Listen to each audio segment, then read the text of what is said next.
Okay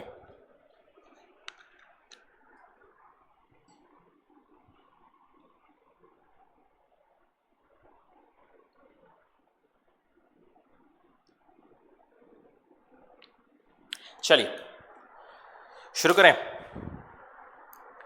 good morning, कैसे हैं सब? ऑनलाइन गाइस एक बार क्विकली कंफर्म कर देंगे, आवाज़ ऑडियो वीडियो सब ठीक है?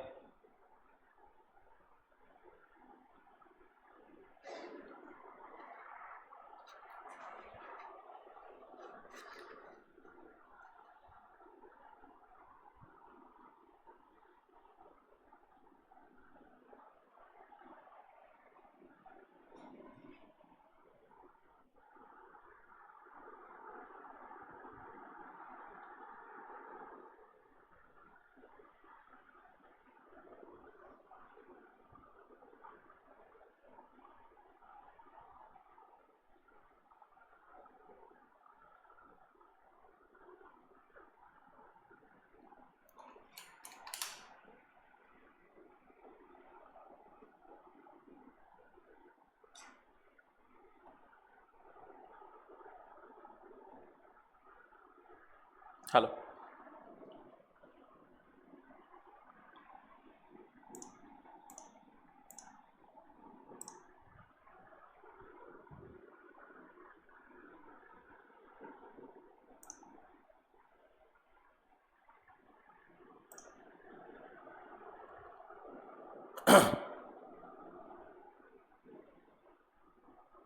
हेलो ओके चलिए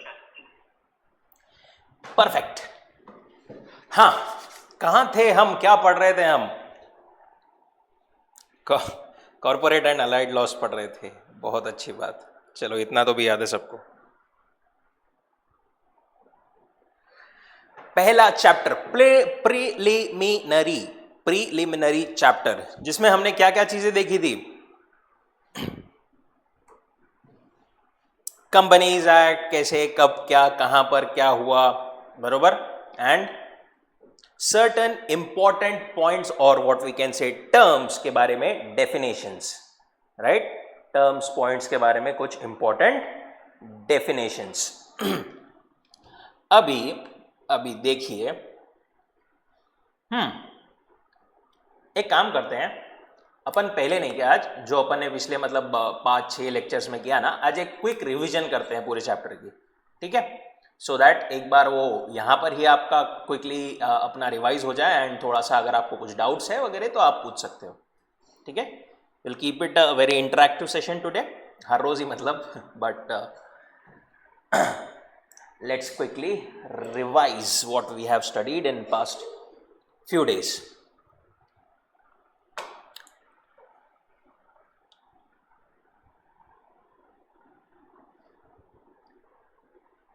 प्रिलिमिनरी, अच्छा इसके एक्सरसाइज की क्या सबने? एमसीक्यू तो अपन एमसीक्यू अपन नहीं कर लिए थे यार। जो फर्स्ट क्वेश्चन था, फर्स्ट क्वेश्चन तो ठीक है, सेकंड वाला क्वेश्चन अब भी अपन ने क्लास में कर लिया था, बरोबर? फर्स्ट क्वेश्चन किया नहीं किया? चलो नहीं किया तो अभी करेंगे, ठीक है? पहले आप लोग करेंगे बिना, ऑब्वियसली बिना आंसर देके, you have to solve the first question.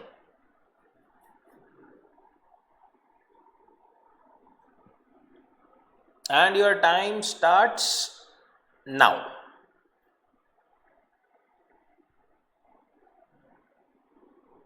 जो जितना मतलब आपको ध्यान में आ रहा है, जैसा आ रहा है, फिर अपन वापस लगे तो रिविजिट करेंगे। एक बार पहले आप लोग अच्छे से इसको सॉल्व करेंगे।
ऑनलाइन गाइज भी लिख रहे हैं ना सब?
Let me know once done.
Okay done क्या अभी?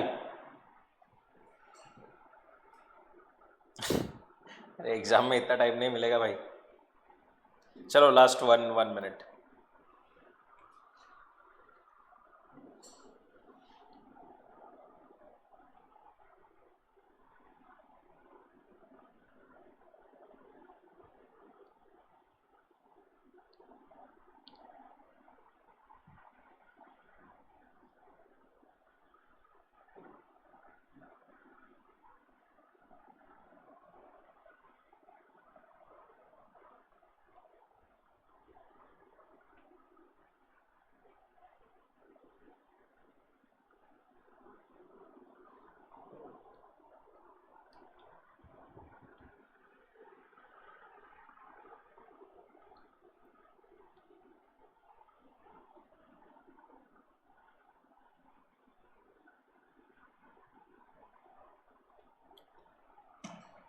चलिए क्या बोलता है वो, एमएनपी प्राइवेट लिमिटेड।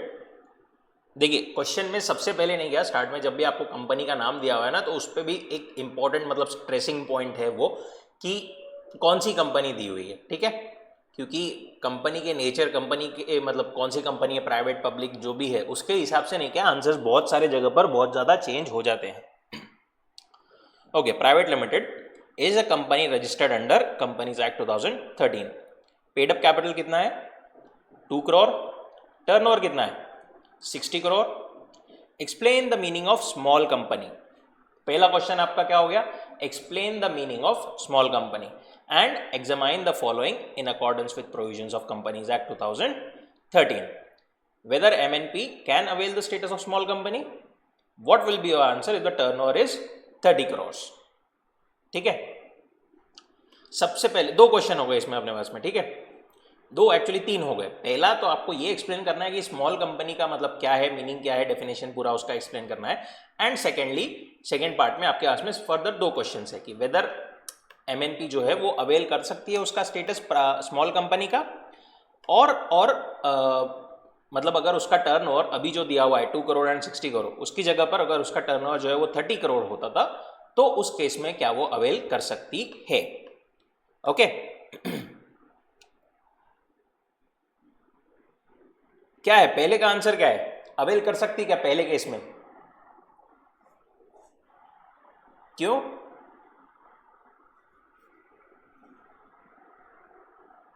ओके बरोबर.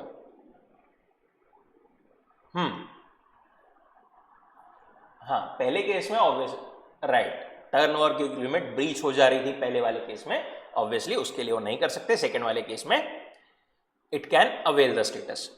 ठीक है, कॉन्सेप्ट समझ गया हमको, बरोबर, बहुत अच्छी बात है. लिखा हमने वैसे ही क्या, देखो पहले तो स्मॉल कंपनी का जो है वो एक्सप्लेन कर दिया. According to section 285 small company means company other than a public company. ठीक है, a company other than a public company. यहां तक तो अपना ठीक है, प्राइवेट कंपनी है. Paid up share capital does not exceed 50 lakh और such higher amount as may be prescribe, not be more than 10 crore. Turnover does not exceed 2 crore or such higher amount as may be prescribed, not more than 100 crore, then nothing in this clause shall apply to holding subsidiary companies under section 8, companies or body corporate governed by a special act, and then as per company specification of definition rules for clause 1 and 2, clause 85 of section 2, paid up capital and turnover shall not exceed rupees 4 crore and rupees 40 crore respectively. बरोबर, लिखने का ढंग देख रहे हो, इस पे अपन ने बात भी की थी लिखते टाइम पे कि पहले आपको देखिए आपने डायरेक्टली भी लिख दिया कि 4 करोड़ 40 करोड़ ऊपर डायरेक्ट में, तो उसमें भी मार्क्स मिल जाएंगे आपको शायद, पर जितने आप चाहते हैं, जितने मतलब ज्यादा मार्क्स चाहते हैं उतने ज्यादा शायद ना मिले. ठीक है, because you are expected to give you know professional answer. Questions are design like कि आपको मतलब कोई प्रोफेशनल एडवाइस पूछ रहा है and accordingly you have to answer the same.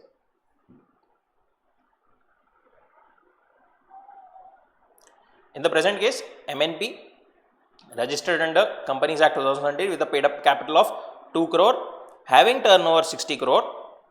Since only one criteria of share capital not exceeding 4 crore is met, but second criteria of turnover not exceeding 40 crore is not met, and the provision require both the criteria to be met to avail the status, MNP cannot avail the status of small company. ठीक है, ये एक और जगह पर बहुत सारे लोग गलती कर देते हैं. जो हमारा ऊपर क्राइटेरिया है कि 4 करोड़ एंड 40 करोड़ वाला, उसके बीच में यहां पर एंड है और नहीं है. ठीक है, मतलब एक क्राइटेरिया फुलफिल कर दिया दूसरा नहीं किया, या दूसरा कर दिया पहला नहीं किया, तो उस केस में it can not avail that status. Obviously दोनों क्राइटेरिया फुलफिल होना कंपल्सरीली जरूरी है. ठीक है, डन. एंड सेकेंड केस में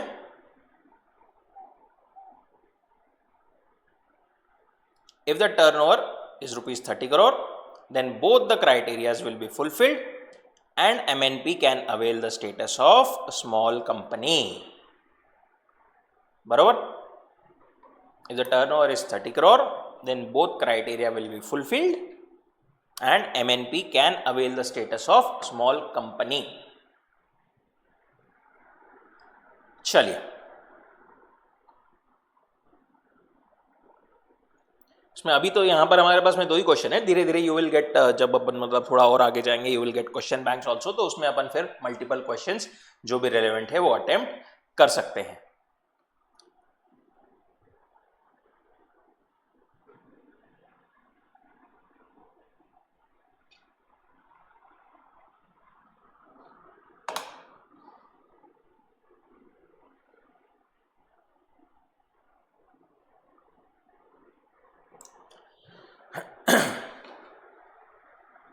ओके, चलिए a quick recap or revision of our first chapter. First, अच्छा आपने आंसर लिखा अभी, तो कितने लोगों का ऑलमोस्ट सिमिलर आया? सारे वो पॉइंट्स कवर्ड थे क्या? उसका मतलब डेफिनेशन जो लिखे थे या फिर वो करे थे? बताओ कोई एक जना। अरे बताओ, मतलब यहाँ पे कोई मतलब ये थोड़ी है।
ठीक है, ठीक है, ठीक है। देखो, इसके रिवीजन के पहले जस्ट एक नहीं, क्या क्वेश्चंस है ना आपको जो एग्जाम में आएंगे, वो बेसिकली वी कैन से 2 कैटेगरी के रहते हैं। ठीक है, 2 कैटेगरी के। पहला जो मेजॉरिटी आपको मिलेंगे केस लॉ बेस्ड। ठीक है, जैसे कि अभी अपने किया, एक आपको कुछ सिचुएशन, कुछ सिनारियो दिया रहेगा एंड उसके बेसिस पर आपको जो है आंसर करना है। दूसरे होंगे थ्योरेटिकल या डायरेक्ट वाले।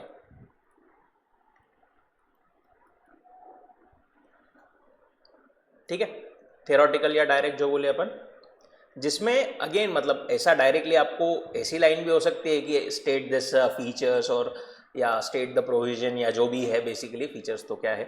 और दूसरा एक ये भी हो सकता है कि मतलब आपको शुरुआत में कोई एक बेस लाइन दे देंगे, कुछ एक केस दे देंगे, एंड देन अल्टीमेटली जो क्वेश्चन रहेगा लास्ट में, that would be just for theoretical और डायरेक्ट एक्सप्लेनेशन। ओके, अब आपको नहीं क्या, इनमें दोनों के इसमें जो है कैसे आंसर करना है।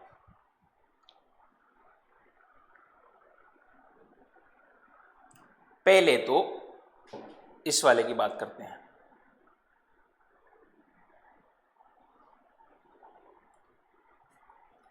केस लॉ वाले की। इसकी अपन ने पहले थोड़ी सी बात की थी, बट अभी अपन क्योंकि लिख रहे थे तो देखो, केस लॉ में बेसिकली नहीं क्या, एक फॉर्मेट होता है, सेट फॉर्मेट होता है जिसमें आंसर होना चाहिए। ऐसा मतलब ये कोई एकदम ऐसा नहीं है कि ऐसा नहीं लिखा तो मार्क्स नहीं मिलेंगे, but this is what generally follow करते हैं and what is generally a expectation. ठीक है, कोई भी आपको केस लॉ दिया क्वेश्चन, पहले आपको सबसे पहले आएगा प्रोविजन। जो भी आपकी रिलेवेंट प्रोविजन है, उस केस लॉ को जो प्रोविजन, जो रूल्स, जो मतलब एप्लीकेबल होता है, वो आपको पहले वहां पर लिखने हैं। ठीक है, जैसे अपन ने अभी स्मॉल कंपनी का देखा, तो स्मॉल कंपनी के बारे में जो उसका डेफिनेशन वगैरह पूरा था वो लिख दिया। वो तो बोलना ठीक है, क्वेश्चन में ही रिक्वायर्ड था। अगर नहीं भी दिया है तो पहले आपको लिखना है प्रोविजन। ठीक है, अब सर अगर हमको कोई स्पेसिफिक ये नहीं दिया तो क्या पूरी एकदम सबकी सब पूरी प्रोविजन लिखनी पड़ेगी क्या? देखो, ये डिपेंड करता क्वेश्चन पे। अगर उससे, वो क्वेश्चन से, वो केस से रेलेवेंट सिर्फ कोई एक सेक्शन या कुछ प्रोविजन स्पेसिफिक है तो उतना दैट वुड बी फाइन। उसके लिए आपको पूरा मतलब आगे पीछे पूरा एकदम भर भर के लिखना जरूरी नहीं है, बट जितना उस केस लॉ के लिए रेलेवेंट है। ठीक है, जैसे यहाँ पर अगर इन्होंने नहीं भी दिया रहता तो स्मॉल कंपनी के लिए वो स्मॉल मतलब उनका एक्सप्लेनेशन रेलेवेंट रहता था। प्लस मार्क्स कितने दिए हैं उसको, मार्क्स कितने अलॉटेड है, ठीक है, ये भी एक criteria what you can see की टू जज की मतलब कितना आपको लिखना है। But basic is that marks तो ठीक है सेकेंडरी पॉइंट है, बट प्रोविजन जो उसको रिलेवेंट है उस केस लॉ को वो आपको पहले प्रोविजन लिखनी है। देन देयर इज फैक्ट्स, ठीक है, फैक्ट्स उस केस लॉ का वापस kind of what you can say repetition. Repetition मतलब क्वेश्चन की लैंग्वेज में रिपीटेशन नहीं ऑब्वियसली, जस्ट जो फैक्ट्स एक्चुअली है उसके मतलब in the given scenario this the company is MNP private limited and it's turnover is this, ऐसा, ठीक है। उसके बाद में एक चीज आती है एनालिसिस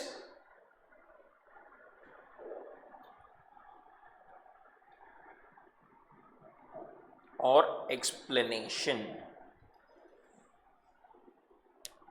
इसमें क्या पार्ट आएगा, ये प्रोविजंस इस फैक्ट्स को कैसे अप्लाई होती है, बरोबर, हमारे केस में कैसे वो एप्लीकेबल होती है, ठीक है। जैसे यहां पर इसमें कौन सा सेक्शन आ जाएगा, अपन फॉर एग्जांपल देखिए तो यहां पर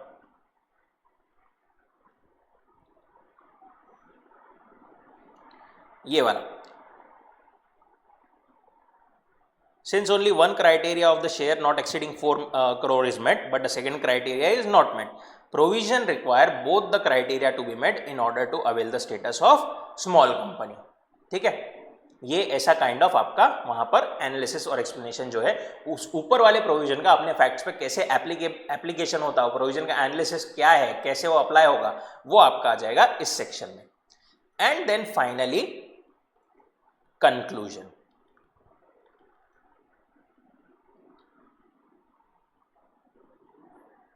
ठीक है, एक दो लाइन में जो फाइनल आपका आंसर है वो, ओके। ऐसा एक फॉर्मेट, एक जनरल जो थंब रूल बोलते हैं वो हम फॉलो करते हैं लॉ के लिए, ठीक है। आपने पैराग्राफ फॉर्म में लिखा, इसमें लिखा तो भी डेफिनेटली देयर, मतलब ऐसा नहीं है कि उसको मार्क्स मिलेंगे ही नहीं, but this is what you know generally followed,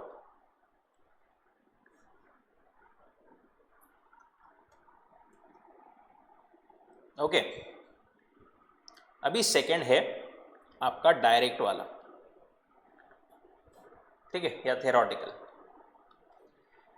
इसमें क्या होता है, अगर आपको कहीं पर कुछ पूछा है, फॉर एग्जांपल कोई एक इसकी चीज पूछी, कोई डेफिनेशन पूछी, डेफिनेशन ही पढ़ी अपन ने, या ऐसा कोई क्वेश्चन पूछा जिसमें 6-7 पॉइंट है, ठीक है, फॉर एग्जांपल 4-5 पॉइंट है, तो फर्स्ट ऑफ ऑल जो साइड हेडिंग्स है ना वो आपको अच्छे से जैसी जो मॉड्यूल में लिखी हुई है वैसी की वैसी लिखना, this is the main thing. ये तो आपको याद थोड़ा मतलब करना पड़ेगा, ठीक है। जहाँ जहाँ पर लॉ में इतनी ज़्यादा बहुत ज़्यादा हमको ऐसे साइड हेडिंग्स या कहीं पर ऐसे कुछ नहीं है, कुछ कुछ जगहों पर है, तो वो बेसिकली आपको ये जो है लर्न करना पड़ेगा। Try to you know get that language, क्योंकि सबसे पहला ध्यान इस पर ही जाएगा एग्जामिनर का, बरोबर। तो ये अगर आपका मॉड्यूल के लैंग्वेज, मॉड्यूल में जो लिखा हुआ है वही वर्डिंग्स रहेंगे तो उसको थोड़ा मतलब कंफर्ट आ जाएगा। सेकेंडली इसके अंदर आपका एक्चुअल एक्सप्लेनेशन या प्रोविजन कुछ रहेगी या जो भी है वो आपका शॉर्ट में यहाँ पर आ जाएगा। सर ये मतलब कुछ भी लिखे तो चलता क्या? नहीं, ऐसा नहीं। यहाँ पर भी नहीं क्या, आपको एटलीस्ट कीवर्ड्स, ठीक है, जो रिलेवेंट पॉइंट्स है उसके अंदर जो कीवर्ड्स है वो उसमें आने चाहिए, ठीक है, वो उसमें कीवर्ड्स जो है वो डेफिनेटली आने चाहिए, ठीक है। और उन कीवर्ड्स को अपन जो है हो सके तो वहां पर ये एक चीज करने का कि उसको अंडरलाइन कर देने का, ठीक है। कीवर्ड्स जो लीगल वर्ड्स, लीगल टर्मिनोलॉजीज जो मॉड्यूल में अपने को दिखे हैं, ठीक है, वो वाले कीवर्ड्स वहां पर आपके आने चाहिए। थोड़ा सा लैंग्वेज वहां पर आपका इधर उधर हुआ चलेगा, but keywords and try to be basically कि अपनी जितनी लैंग्वेज हो सके वैसी रहे, बट कीवर्ड्स आपके डेफिनेटली आने चाहिए। ये कैसे आएगा? ये आएगा अभी पढ़ते हुए आपको कीवर्ड जो है, जो की पॉइंट्स है उसको आपको अभी हाईलाइट या मार्क करना रहेगा जब भी अपन पढ़ रहे हैं। यहाँ पर, नहीं तो आप घर पर जाकर जब वापस रिवाइज करते हैं ना, तो जब जो भी है अभी से ही आपको बनाते जाना पड़ेगा, सो दैट अब वापस जब अपन रिवाइज करेंगे या आगे कुछ करेंगे तो आपको नहीं क्या वो कीवर्ड्स ही हेल्प करेंगे और वो मतलब रिटेन हो जाएंगे लॉन्ग टर्म के लिए। आप चाहे तो नोट्स बनाते टाइम पे ऐसा लिख सकते हो, साइड हेडिंग्स प्लस कीवर्ड्स, जहां पर भी है बेसिकली, या प्रोविजन में कीवर्ड्स है, कोई की कॉन्सेप्ट है, वो आप वहां पर अपने पास में लिखकर रख सकते हो। आप अभी से बनाओगे नहीं तो बार बार रिवाइज नहीं होगा और ऑब्वियसली अल्टीमेटली एग्जाम में वो प्रोड्यूस नहीं हो पाएगा। ठीक है, so this is the general what we follow अपन। और ऑब्वियसली ये तो मतलब वी स्टार्ट है, we will definitely cover hell lot of questions and धीरे धीरे आपको भी जैसे जैसे अपन लिखते जाएंगे वैसे वैसे समझ में आते जाएगा कि कैसे कैसे क्या क्या करना है, and accordingly we can move. ये किसी को अगर कुछ शॉर्ट में लिखना हो कुछ अपने पास में तो यू हैव 2 minutes।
ठीक है,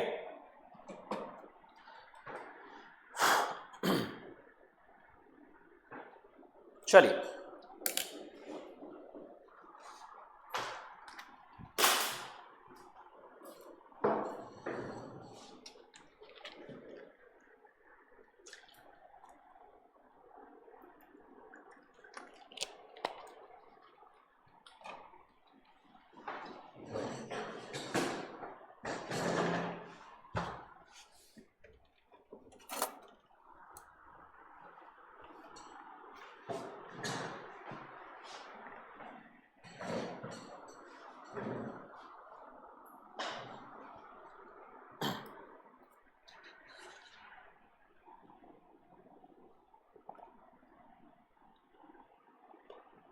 okay, now everyone here with me।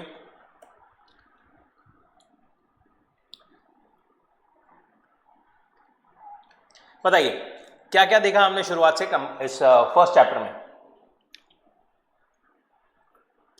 सबसे पहले तो हाँ, लॉ बरोबर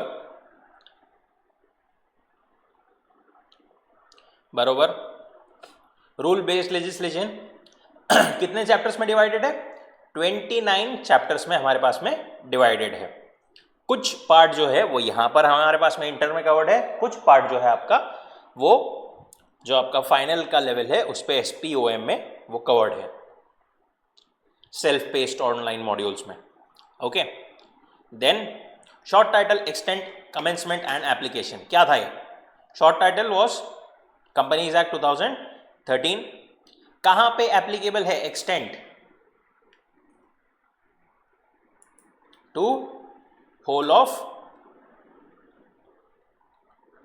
इंडिया. देन कमेंसमेंट, सारे सेक्शंस एक साथ में आए थे क्या इसके? अलग अलग डेट्स पर अलग अलग नोटिफिकेशन के हिसाब से वो सेक्शंस जो है इफेक्ट में आए हैं. एप्लीकेबिलिटी, किस किस को एप्लीकेबल है?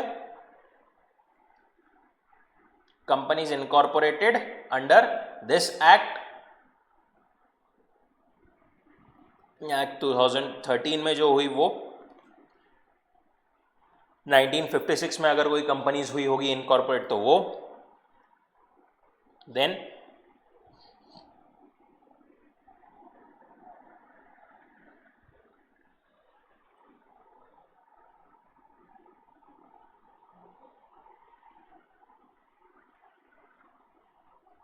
बैंकिंग, इंश्योरेंस और इलेक्ट्रिसिटी, ठीक है, और any other company governed by any special act, और कोई भी और दूसरी बॉडी कॉर्पोरेट जो central government by notification specify करती है. ठीक है. अच्छा, इन दोनों में एक बात बताओ, इन दोनों में से बेसिकली अगर इसकी एंड कंपनीज एक्ट की प्रोविजन में कहीं पर कॉन्फ्लिक्ट है, कहीं पर इनकंसिस्टेंसी है, तो उस केस में इन दोनों में से कौन सा एप्लीकेबल रहेगा? ये स्पेसिफिक जो स्पेशल है उनका खुद का जो है वो एप्लीकेबल रहेगा फॉर दैट प्रोविजन. अदरवाइज उनको कंपनीज एक्ट जो है एप्लीकेबल रहेगी.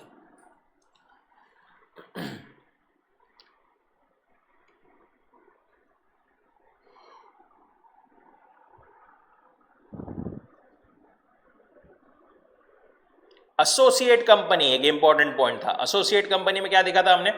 वी सॉ पहले abridge prospectus, we saw accounting standards, we saw alter और अल्टरेशन आर्टिकल्स. एसोसिएट कंपनी एक टर्म देखा था, क्या था वो?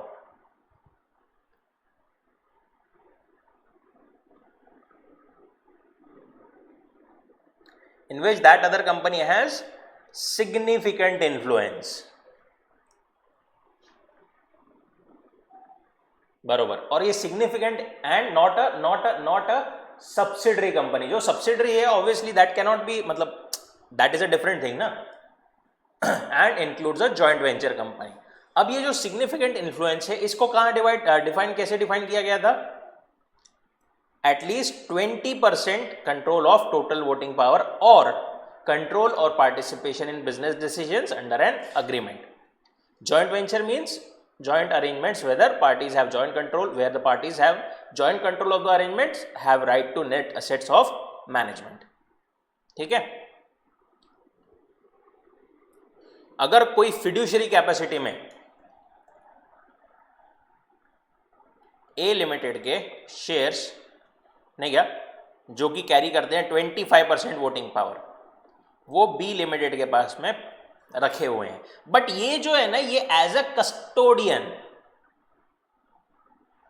इन अ फिड्यूशरी कैपेसिटी है. उस केस में जो है ए लिमिटेड बी लिमिटेड की एसोसिएट होगी क्या? नहीं.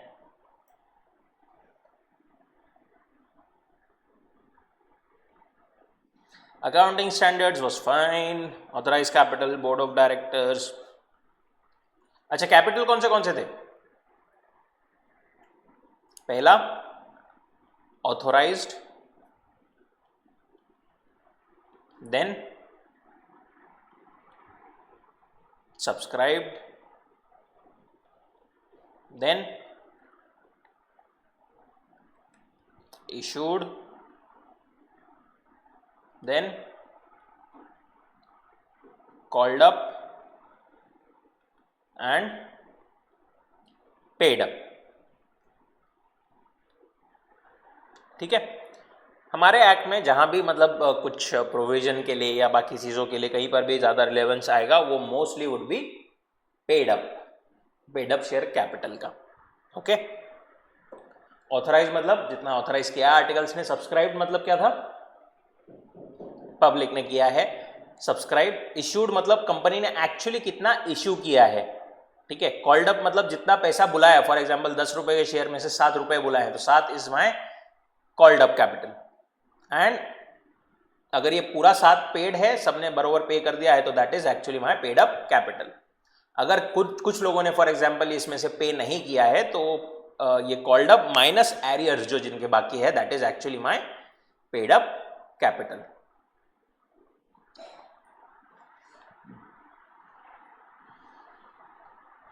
बॉडी कॉर्पोरेट की डेफिनेशन क्या बोलती थी, कंपनी थी क्या हो, includes a company incorporated outside India, includes a company incorporated outside India, but does not include cooperative societies under any law relating to cooperative societies, then any other body corporate not being a company defined in this act which the central government may by notification specify in this behalf. ठीक है, ये any other body corporate, ये भी क्या है, body corporate है, not being a company as defined under this act which the central government may by notification specify in this behalf. Central government जो notify कर सकती है दैट वो जो है डज नॉट इंक्लूड में आ जाएगा, मतलब ये डज नॉट इंक्लूड, ये नॉट बीइंग अपन ने देखा था पहले, तो वो मिलके क्या हो जाता है, मतलब यहां पर कंपनी भी आ गई। ठीक है, मैं थोड़ा फास्ट मतलब अभी कवर अप कर रहे हैं अपन, अगर किसी को कोई डाउट है कुछ है तो definitely feel free to ask.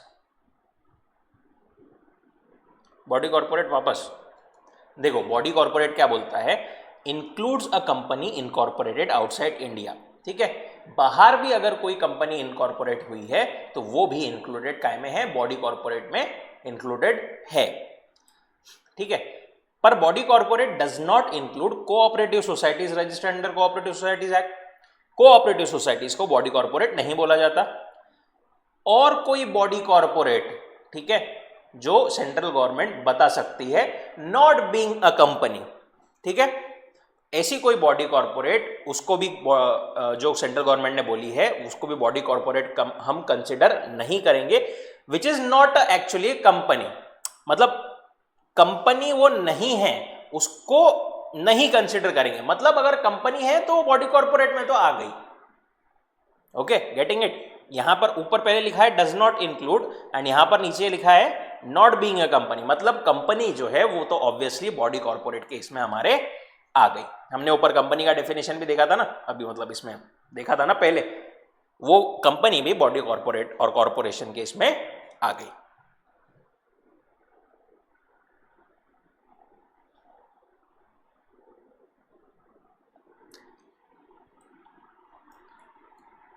मतलब body corporate is equal to company plus in India वाली प्लस कंपनी आउटसाइड इंडिया। एक मिनट अच्छे से लिखते हैं, body corporate is a bigger term which includes company, जो कंपनी की डेफिनेशन है, ठीक है, हमारी उसके हिसाब से कंपनीज, दैट इज इंडिया वाली companies, plus companies outside India वाली भी, पर इसमें से कौन इंक्लूडेड नहीं है, कोऑपरेटिव सोसाइटीज, और सेंट्रल गवर्नमेंट ने अगर कोई बोली है, स्पेसिफाई की है, तो वो वाली भी कंपनीज, ठीक है। ओके, ये किसी को शॉर्ट में लिखना हो तो 1 मिनट।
हेलो।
ओके, चलिए नेक्स्ट इंपॉर्टेंट पॉइंट क्या देखा था हमने?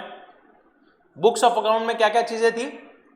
Includes maintained in respect of all sums of money received and expended by company, matter in relation to which the receipts and expenditure takes place। ऐसी कोई भी book जिसके matter में ना रिलेशन मतलब all sums of money received and expanded, इसके relation में और कोई रिकॉर्ड्स या फिर इसके स्पेसिफिक बुक्स एंड रिकॉर्ड्स, वो सब इंक्लूडेड है।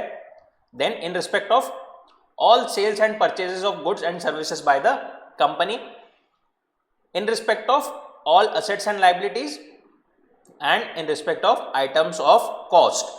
कॉस्ट के आइटम सिर्फ किसके लिए?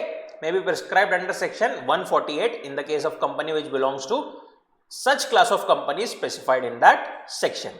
उस सेक्शन में स्पेसिफिक अगर स्पेसिफाई जिनको किया गया है उनके लिए आइटम्स ऑफ कॉस्ट भी बुक्स ऑफ अकाउंट्स में माने जाएंगे।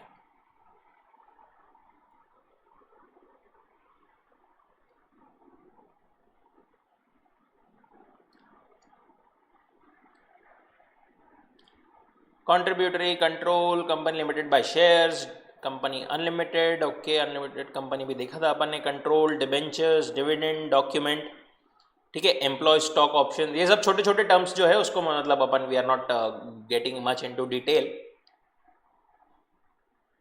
Expert, then financial statements. Financial statement क्या था?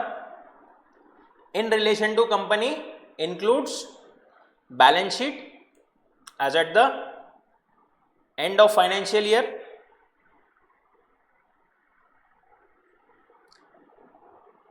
ठीक है। क्या है बैलेंस फाइनेंशियल स्टेटमेंट में? क्या क्या है बरोबर? बैलेंस शीट और profit and loss as at the end of the financial year रहता है क्या? फॉर द फाइनेंशियल ईयर, बरोबर। और अगर वो नॉट फॉर प्रॉफिट है तो income and expenditure account. Then cash flow statement, statement of changes in equity if applicable, any explanatory note annexed to forming part of the document, provided financial statements with respect to OPC small and dormant company may not include cash flow statement। ठीक है, अगर वो OPC है, small है या dormant है तो उस केस में कैश फ्लो स्टेटमेंट जो है it may not, financial statements may not include cash flow statement. आपने वो नहीं इंक्लूड किया तो भी चलेगा, ठीक है। ये डोंट कंफ्यूज, ये यहां पर इफ एप्लीकेबल लिखा है और नीचे एप्लीकेबिलिटी दी है तो ये इसको statement of changes in equity के साथ में कंफ्यूज मत करना। This is a different thing. इसकी एप्लीकेबिलिटी वगैरह किसको एप्लीकेबल है क्या है वो अलग चीज है। ये जो एग्जेम्पशंस वगैरह बात कर रहे हैं this is with respect to cash flow statement, okay. Further for private companies the proviso should be like provided that financial statement with respect to one person, small, dormant and private company, यहाँ पर सिर्फ private company नहीं दिया हुआ था, यहाँ पर उन्होंने इंक्लूड कर लिया। If such private company is a startup may not include cash flow statement, ठीक है। मतलब यहाँ पर एक्चुअली अभी देखा जाए तो 1%, small, dormant plus startup private company, इसको समराइज करें तो फाइनेंशियल स्टेटमेंट में balance sheet,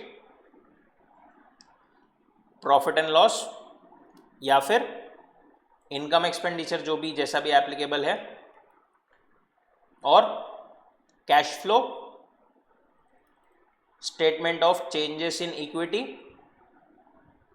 and explanatory note. ये जो पॉइंट है ये किसको एप्लीकेबल, मतलब this may not include in financial statement, किसको इसको इसका एग्जेम्पशन है कि इसको मतलब आप फाइनेंशियल स्टेटमेंट में नहीं इंक्लूड करें तो चलेगा। ओपीसी, स्मॉल, डॉर्मेंट और प्राइवेट स्टार्टअप कंपनी। पूरी सारी प्राइवेट कंपनीज नहीं, private company if it's a startup company. ठीक है, देखो इतना बड़ा मतलब अपन ने जो पूरा इतना सब उन्होंने दिया था, आप उसको ऐसे से शॉर्ट में और भी इससे शॉर्ट में लिख सकते हो। Just an idea to you know how to prepare concepts के लिए। आपके लिए अगर आपको शॉर्ट नोट्स वगैरह प्रिपेयर करनी है तो यू कैन अकॉर्डिंगली राइट। यहाँ पर ही, या फिर अभी यहाँ पर ये मतलब स्टिकी नोट वहीं पर चिपका दिया। ठीक है, तो पूरा एक एक सेंटेंस पूरा पढ़ने के बजाय यू कैन सिंपली कॉन्सेप्ट जब आप रिवाइज कर रहे हो तो ये देख सकते हो।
देन उसके बाद में और क्या थे, फाइनेंशियल ईयर। फाइनेंशियल ईयर क्या था? फाइनेंशियल ईयर नॉर्मली सबको पता ही है, बस इसमें एक कैच छोटा सा ये था कि अगर वो कंपनी 1 जनवरी या उसके बाद शुरू हो रही है तो financial year would be the following year. ठीक है, या फिर अगर कोई ऐसी कंपनी है जो कि provided that where a company provided that where company body corporate which is a holding subsidiary of a company incorporated outside India and is required to follow different financial year for consolidation of its accounts outside India, central government may on application by that company or body corporate in such form and manner prescribed allow any period as its financial year। अगर वो बाहर के कोई company की क्या है, subsidiary है या होल्डिंग है और उसको कंसोलिडेशन ऑफ अकाउंट्स के लिए डिफरेंट फाइनेंशियल ईयर ये करना मतलब ज़रूरी है फॉलो करना, तो उस केस में वो सेंट्रल गवर्नमेंट को प्रिस्क्राइब फॉर्म में क्या दे सकती है, एप्लीकेशन दे सकती है कि भाई मेरे को दूसरा फाइनेंशियल ईयर फॉलो करने दो, एंड सेंट्रल गवर्नमेंट में in that case allow to do it so. ठीक है,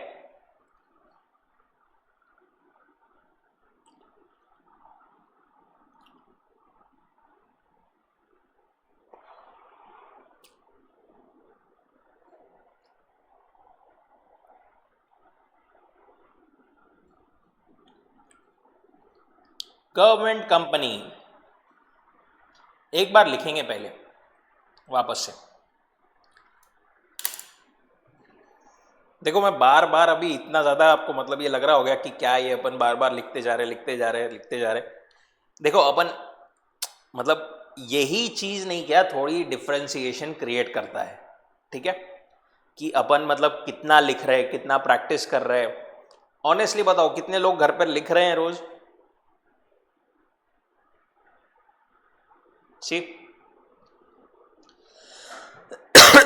यही चीज़ तो फिर सर ऐसा लगता समझ सब गया, सब अच्छे से हो गया, क्लास भी अच्छे से की, फिर मार्क्स क्यों नहीं आ रहे? क्योंकि अपन आधी चीज़ कर रहे आधी चीज़ नहीं कर रहे।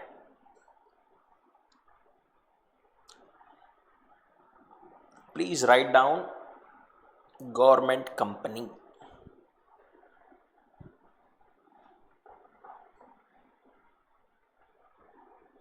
Now what is government company? Write it down.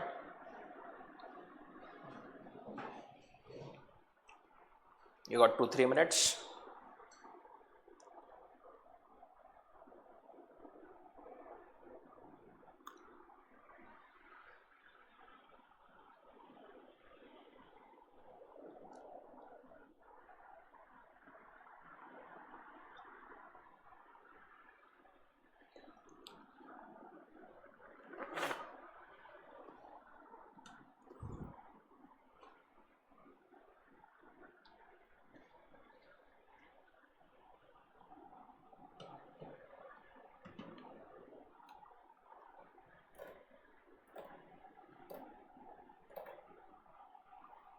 Online लिख रहे हैं ना सब?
Let me know once done.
ठीक है, अब एक काम करो, अपन ने गवर्नमेंट कंपनी नहीं, या थोड़े दिन पहले भी कभी 1-2 दिन पहले लिखा था, याद है क्या? देखो एक बार कहाँ लिखा था आपने वही बुक में 2-3 पेजेस पहले पलटाओ, वहीं पर कहीं पर गवर्नमेंट कंपनी लिखा हुआ होगा, एंड एक बार उसको कंपेयर करो आज जो लिखा उससे।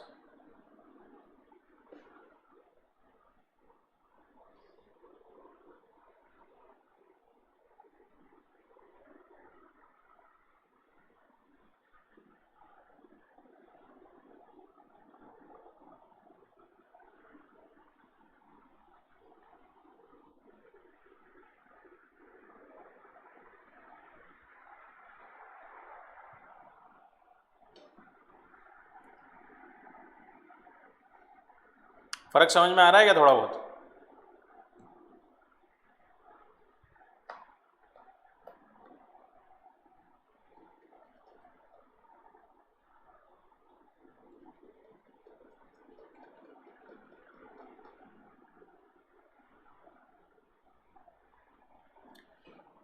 कौन सा बेटर लग रहा है, पहले लिखा हुआ या आज लिखा हुआ?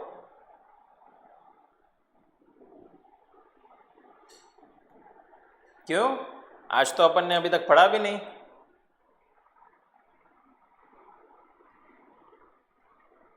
See that's the power of practice, बरोबर। बिना पढ़े ही मतलब अपन ने पहले लिखा, दूसरी बार लिखा, देख रहे हो आप, थोड़ा बहुत ज़्यादा किसी का नहीं भी हुआ होगा, एटलीस्ट थोड़ा बहुत इंप्रूवमेंट। बहुत सारे लोगों को तो बहुत ज़्यादा लग रहा है, बट एटलीस्ट कुछ इंप्रूवमेंट। कोई भी चीज़ को एक बार पढ़ लिया, एक बार प्रैक्टिस कर लिया तो मतलब हो गया, ऐसा नहीं होता, बरोबर। पहली बार में कुछ नहीं होता अच्छे से, आपको बार बार लगातार वो चीज़ करती रहने पड़ेगी, ठीक है। बोर हो रहा है वापस वही चीज़ करना, क्या देखो करना तो पड़ेगा, राइट। एक बार में देखो परफेक्शन आता ही नहीं, परफेक्शन अपने को ठीक है एकदम 100%, मतलब दैट्स बेसिकली अ मिथ, किसके लिए क्या परफेक्ट है क्या है, बट जो चीज़ रिक्वायर्ड है, जो आपके आंसर में पॉइंट्स आने चाहिए, जो आपकी लैंग्वेज आनी चाहिए, वो एक बार प्रैक्टिस में, एक बार इसमें नहीं आएगी। You have to do it multiple times, ठीक है। That's the key factor in in most of the exams, और स्पेशली सीए एग्जाम्स में तो मल्टीपल टाइम्स, या तो मल्टीपल टाइम्स प्रैक्टिस या मल्टीपल टाइम्स अटेम्प्ट्स, ठीक है। देख लो आपको क्या चीज करनी है, बरोबर। चलिए, क्या था government company?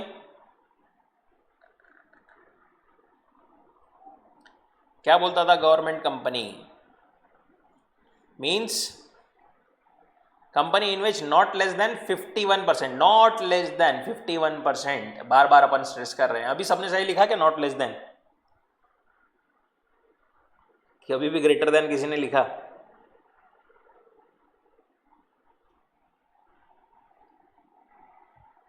Not less than 51% of the paid up share capital is held by central government, या फिर स्टेट गवर्नमेंट, या फिर central government plus state government कोई एक, या फिर central government plus multiple state governments, बरोबर। और कुछ रह गया क्या? या फिर मल्टीपल स्टेट गवर्नमेंट्स, ठीक है।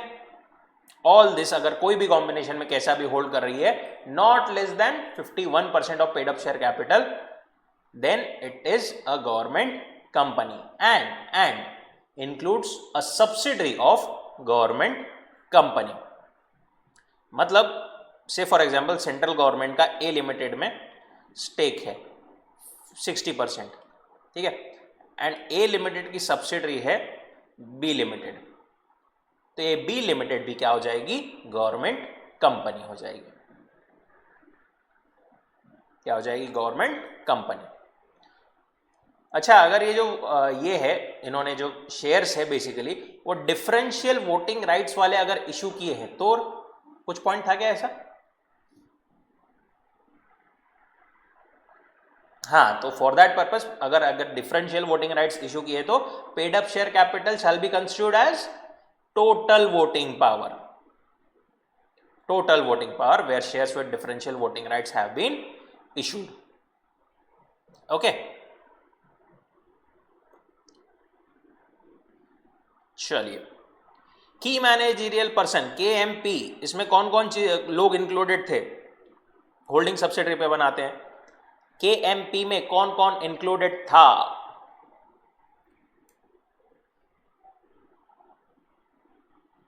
CEO और the managing director, then company secretary, whole time director, chief financial officer, such other officer not more than one level below the director who is in whole time employment designated as KMP by the board, और such other officer अगर कोई prescribe किया जाता है तो वो officer. अभी तक ऐसा कोई प्रिस्क्राइब ऑफिसर किया गया नहीं है।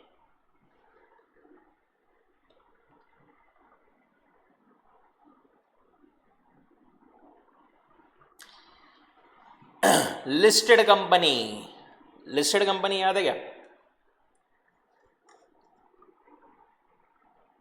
क्या सर हम भोले वाले बच्चे जल्दी जल्दी सब कुछ भूल जाते? अच्छा, क्या था listed company? Which has its securities listed on stock exchange, नहीं सिर्फ रिकॉग्नाइज्ड स्टॉक एक्सचेंज, ठीक है।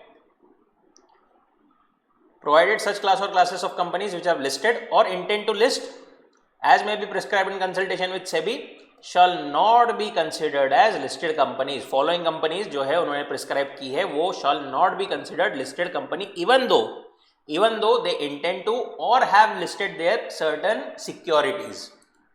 ठीक है, मतलब ऐसे उठा के कोई भी सिक्योरिटी लिस्ट कर दी और बोले हम लिस्टेड, तो ऐसा नहीं चलता। Following classes of companies shall not be considered as listed companies, namely public companies which have not listed their equity shares. जिन्होंने इक्विटी शेयर लिस्ट नहीं किए हैं भले ही but have listed their non convertible debt securities issued on private placement basis in terms of SEBI या non convertible redeemable preference shares issued on private placement basis in terms of SEBI, both categories of 1 and 2 above. उन्होंने NCD अगर कोई preference redeemable preference shares non convertible वो list किए हैं या फिर non convertible debt securities list की है या फिर ऐसी कोई कैटेगरी, इन दोनों की कोई कैटेगरी लिस्ट की है, बट उन्होंने इक्विटी शेयर्स लिस्ट नहीं किए हैं, तो वो पब्लिक कंपनी जो है लिस्टेड नहीं मानी जाएगी, ठीक है। Private companies which have listed their NCD securities और private placement basis on a recognized stock exchange in terms of SEBI. Private companies जिन्होंने अपनी एनसीडी लिस्ट की है, नॉन कन्वर्टेबल डेट की जो प्राइवेट प्लेसमेंट से उन्होंने ये किया है वो उन्होंने लिस्ट कर दी, तो भी वो प्राइवेट कंपनीज लिस्टेड नहीं मानी जा सकती। Public companies which have not listed equity shares but whose equity shares are listed on a stock exchange jurisdiction as specified in subsection 3 of section 23. मतलब ये कौन सा jurisdiction था? बाहर का कोई, मतलब इंडिया में रिकॉग्नाइज स्टॉक एक्सचेंज पे उन्होंने लिस्ट नहीं किया है, उन्होंने बाहर के कोई स्टॉक एक्सचेंज पर लिस्ट किया है। ऐसी कोई पब्लिक कंपनी है जिसने अपने इक्विटी शेयर इंडिया में नहीं बाहर के कहीं कोई इसके jurisdiction वाले स्टॉक एक्सचेंज में लिस्ट किया है, वो वाली कंपनीज भी लिस्टेड नहीं मानी जाएगी। आपके लिए क्या चाहिए? लिस्टेड माने जाने के लिए आपने इक्विटी शेयर पब्लिक कंपनी के यहां पर लिस्टेड होने चाहिए, ठीक है।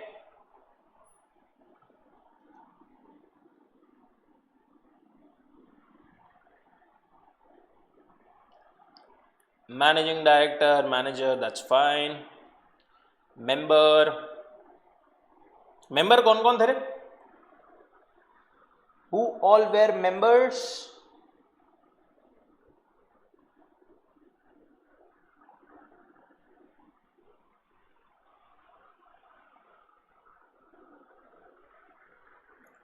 और who all were considered members?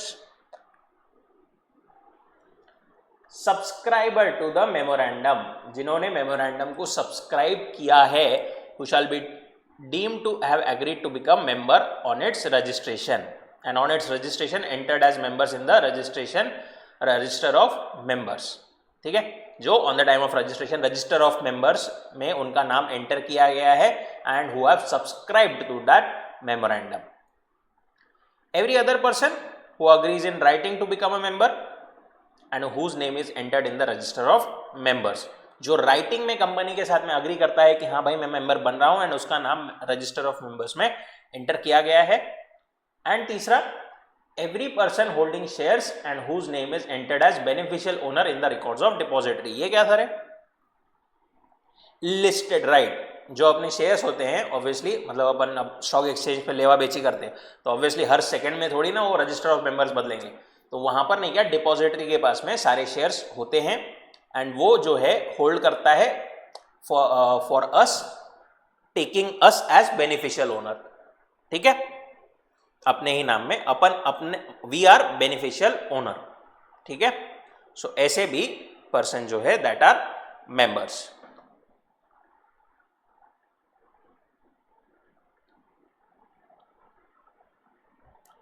Net worth we saw yesterday.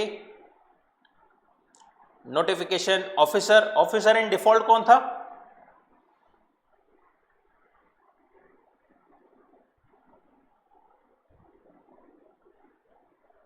Whole time director, KMP, और जहां पर कोई भी केएमपी है, ऐसा कोई डेजिग्नेटेड पर्सन नहीं है या फिर कोई स्पेसिफिक ऐसा बोर्ड ने बताया नहीं है कि भाई ये है पर्सन, तो उस केस में सारे डायरेक्टर्स. देन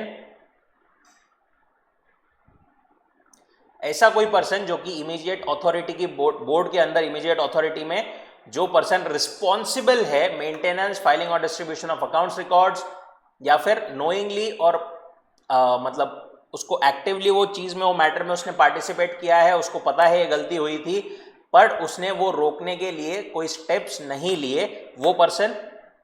देन और कोई पर्सन जिसके बोलने के अनुसार बोर्ड ऑफ डायरेक्टर्स या जो वहां के मतलब कंपनी के हैं वो अकस्टम टू एक्ट है जिनके बोलने पर. बट इस केस में एक पर्सन इंक्लूड नहीं होता. कौन सा? प्रोफेशनल कैपेसिटी में जो देता है. अगर कोई सीए, लॉयर, ऐसा कोई प्रोफेशनल कैपेसिटी में बोर्ड को एडवाइस देता है, वो पर्सन ऐसा नहीं बोला जा सकता कि बोर्ड उनके हिसाब से चल रहे हैं. देन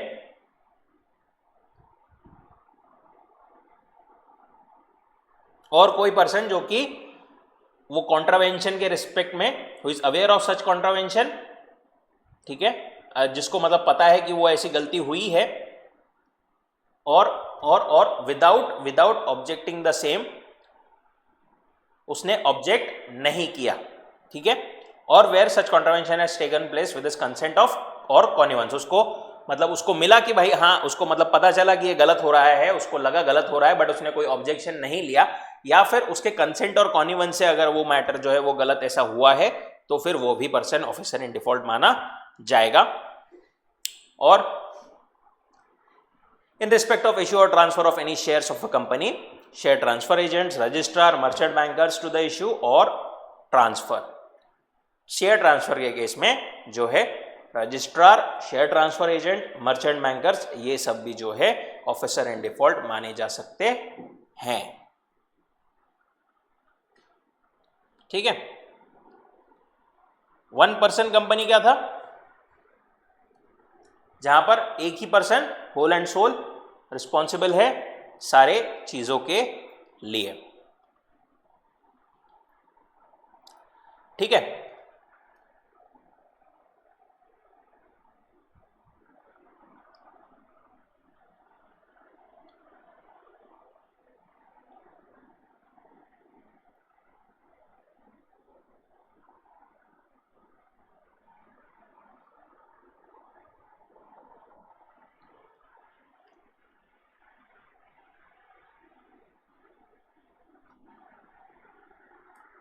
ये अपना एक शायद ये अपन ने पढ़ा नहीं था, ordinary or special resolution means ordinary resolution or as the case में भी special resolution refer to in section 114.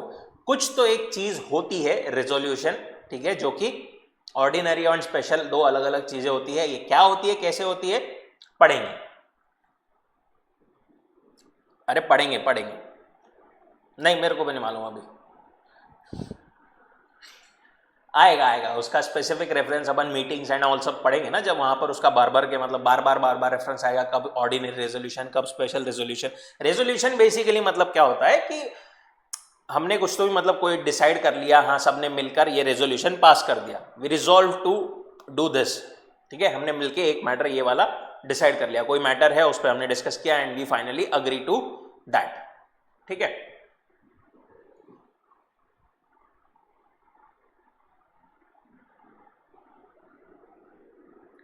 Promoter private, okay okay okay okay okay okay okay.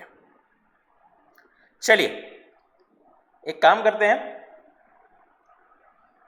आज यहीं पर रुकते हैं, जो बचे हुए पॉइंट्स है वी विल कल अच्छे से we will revise and then we will start with our new chapter, ठीक है।